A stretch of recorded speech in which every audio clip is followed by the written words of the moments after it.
கர்த்தருமாகிய இயேசு கிறிஸ்துவின் நாமத்தினாலே யாவருக்கும் வாழ்த்தலை தெரிவித்துக் கொள்கிறேன்.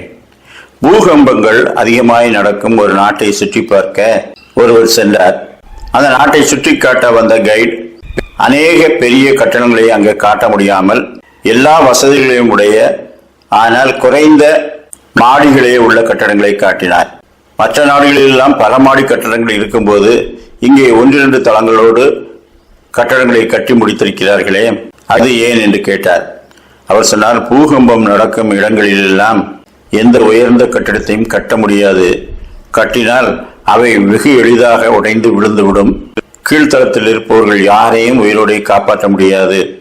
எனவே இங்கு எவ்வளவு உயரத்தை குறைக்க முடியுமோ அவ்வளவு குறைவான உயரத்திலே கட்டிடங்களை ஆங்காங்கே கட்டியிருக்கிறார்கள். அது விழுந்தாலும் அவ்வளவு சேதம் விளைவிக்காது. பூகம்பத்தால் பாதிக்கவே பட முடியாத கட்டடங்களை கட்ட முடியாது. பல வகையிலே அவர்கள் முயன்று பார்த்தும் கம்பிகளை இணைத்து பார்த்தும் சேதாரங்களை குறைக்கலாமே என்று முற்றிலும் பூகம்பத்தால் பாதிக்கப்படாத கட்டிடத்தை கட்ட முடியவில்லை. எனவே மக்கள் கூடாரங்களைப் போல வீடுகளை அமைத்து அவைகளிலே தங்க பழகிவிட்டார்கள். எப்பொழுதும் தாங்கள் இருக்கிற இடம் தற்காலிகமானதுதான், நிரந்தரமானது அல்ல என்ற நினைவுகளோடு வாழ்கிறார்கள். இந்த உலகத்திலே இந்த உலகம் அழிந்து போகும். இதிலே நிலைத்து நிற்கும் பகுதிகள் எதுவும் இல்லை. பூமியானது உருகிப்போம், பஞ்சபூதங்கள் எல்லாம் மாறி போகும். இங்கே நிரந்தரமான ஒன்றை யாரும் சேர்த்து வைத்து விட முடியாது. ஆவிக்குரிய வாழ்க்கையிலும் நாம் பூமியிலே சேர்த்து வைப்பவைகள் அழிந்து போகும் என்ற நினைவுகளோடு நாம் சேர்த்து வைக்க வேண்டும். இதை விட பரலோகத்திலே பொக்கிஷங்களை சேர்த்து வைக்க வேண்டும்.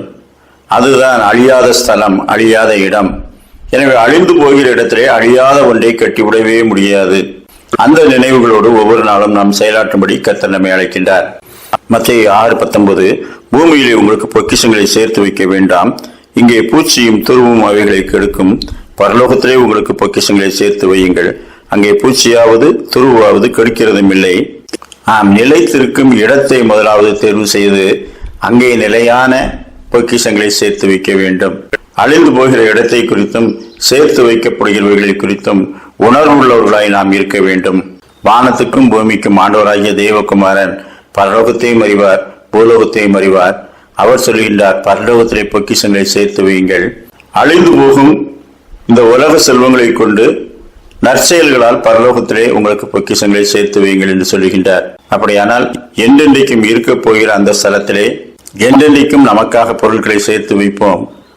அங்கே நாம் போகும்போது அவைகளை பெற்றுக்கொள்வோம். அந்த விசுவாசத்தோடு செயலாற்றும்படிக்கு கர்த்தர் தாமே நமக்கு நல்ல சிந்தனைகளை தந்தருள்வாராக. ஆமேன்.